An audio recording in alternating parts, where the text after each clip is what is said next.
श्रावण के महीने में भगवान शिव जी का पूजन करने का विशेष महत्व होता है। इस दौरान भक्तजन दूर दूर तक यात्रा करते हुए भगवान शिव के मंदिरों में, तीर्थों आदि जगहों पर जाकर के जलाभिषेक करते हैं। इससे भगवान शिव प्रसन्न होते हैं। आज हम आपको श्रावण मास की एक ऐसी कथा सुनाएंगे जिसे सुनने से शिव जी की कृपा आप पर बनी रहेगी। तो आइए सुनते हैं श्रावण मास की कथा। प्राचीन काल की बात है। एक नगर में एक सेठ रहता था जो बड़ा ही धनी और ऐश्वर्य युक्त था। उसके पास किसी प्रकार का दुख या कष्ट नहीं था, परंतु उसकी कोई संतान नहीं थी जिसका उसे सर्वदा ही दुख बना रहता था। सेठ भगवान शिव जी का बड़ा भक्त था और प्रतिवर्ष श्रावण में सोमवार को शिव जी का व्रत तथा पूजन किया करता था।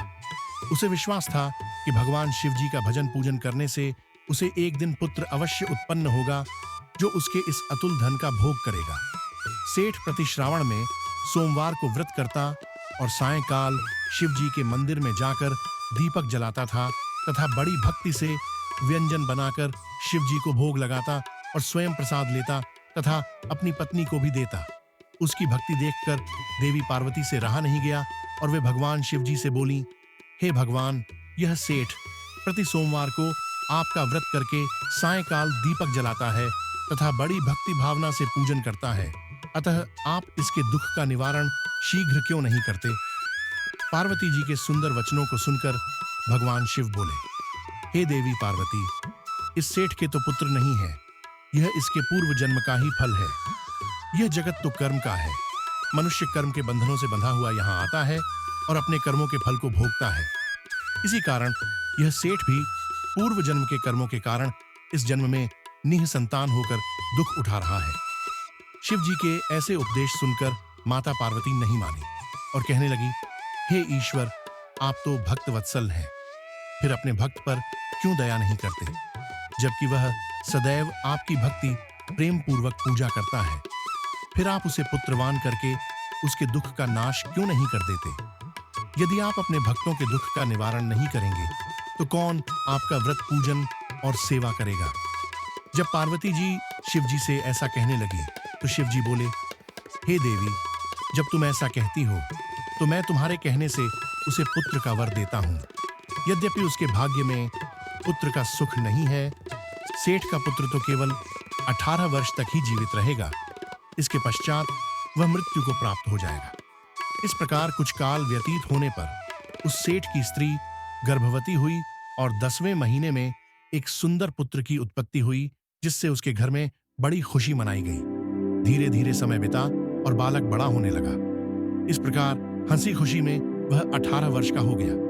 एक दिन उसकी माता सेठ से विवाह के लिए कहने लगी तो उसका पिता विचार कर कहने लगा, अभी विवाह की क्या जल्दी है, अभी तो मैं इसे काशी जी पढ़ने के लिए भेजूंगा। स्त्री से ऐसा कहकर सेठ ने बालक के मामा को बुलवाया और उसे खूब अधिक धन देकर बोला, अब तुम अपने भांजे को काशी जी ले जाओ और इसे विद्या अध्ययन करवाओ तथा रास्ते में स्थान स्थान पर ब्राह्मणों को भोजन देते और यज्ञ करते हुए जाना। इस प्रकार वे दोनों मामा भांजे स्थान स्थान पर ब्राह्मणों को भोजन देते और यज्ञ करते हुए एक नगर में पहुंचे।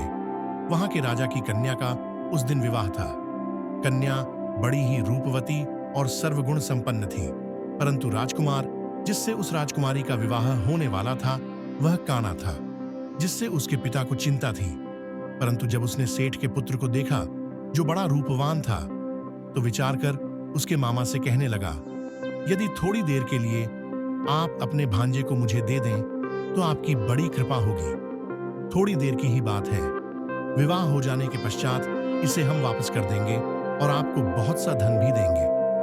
फिर तो बालक के मामा ने स्वीकार कर लिया। वर का पिता उसे वर बनाकर मंडप में ले गया और विवाह का समस्त कार्य बड़ी दक्षता से संपन्न किया। परंतु जब लड़का सिंदूर दान करके लौटने लगा तो उसने कन्या की साड़ी के आंचल पर लिख दिया, हे भामिनी, तुम्हारा विवाह मुझ सेठ के पुत्र से हुआ है और अब मैं काशी जी में पढ़ने जा रहा हूं। परंतु जिसके साथ तुम्हें भेजा जाएगा वह एक आंख का काना तुम्हारा पति नहीं है। इस प्रकार विवाह कार्य संपन्न होने पर विदा की बेला पर जब राजकुमारी ने अपनी साड़ी पर कुछ लिखा देखा तो उसे पढ़कर उसने राजकुमार के साथ जाने से इनकार कर दिया और बोली, यह मेरा पति नहीं है, मेरा पति तो सेठ के पुत्र है, जो इस समय काशी जी में पढ़ने के लिए गया है।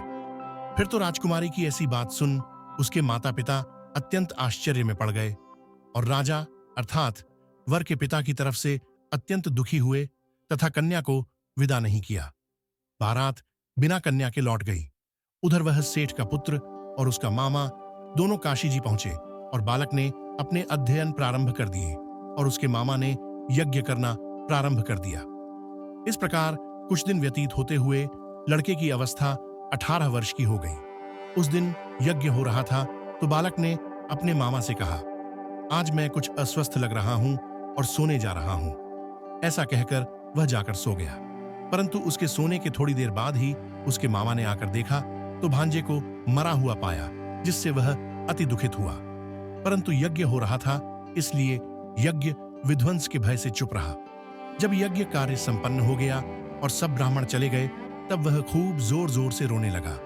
उसी समय भाग्यवश पार्वती जी सहित शिव जी उधर से जा रहे थे। तभी पार्वती जी ने करुण रुदन को सुना, जिसे सुनकर उनका हृदय द्रवीभूत हो गया और वे भगवान शिव जी से कहने लगीं, हे कृपा निदान, देखिए तो कौन इस समय इतनी करुणा से रुदन कर रहा है। आप वहां चलकर देखिए वह क्यों रो रहा है। तब पार्वती जी का ऐसा आग्रह देखकर शिव जी उस स्थान पर गए जहां उसका मामा अपने भांजे को लेकर रो रहा था। फिर पार्वती जी ने उस बालक को पहचान लिया और बोली, हे महाराज, देखिए तो यह सेठ का बालक जो आपके वरदान से हुआ था मरा जा रहा है। शिव जी बोले, हे देवी, यह बालक अपनी आयु समाप्त कर चुका है और मर गया है, इसमें किसी का क्या दोष। पार्वती जी ने कहा, हे देवाधिदेव भगवान शिव, जैसे आपने इसे अब तक 12 वर्ष की आयु दी थी, वैसे ही जीवन पर्यंत के लिए और आयु दे दीजिए, नहीं तो वह सेठ पुत्र के वियोग में मृत्यु को प्राप्त हो जाएगा। तब पार्वती जी के ऐसा कहने पर शिव जी ने सेठ पुत्र को जीवित कर दिया। इस प्रकार भगवान शिव जी के वरदान से वह जीवित हो गया और भगवान शिव पार्वती पुनः अपने धाम को अंतर्ध्यान हो गए।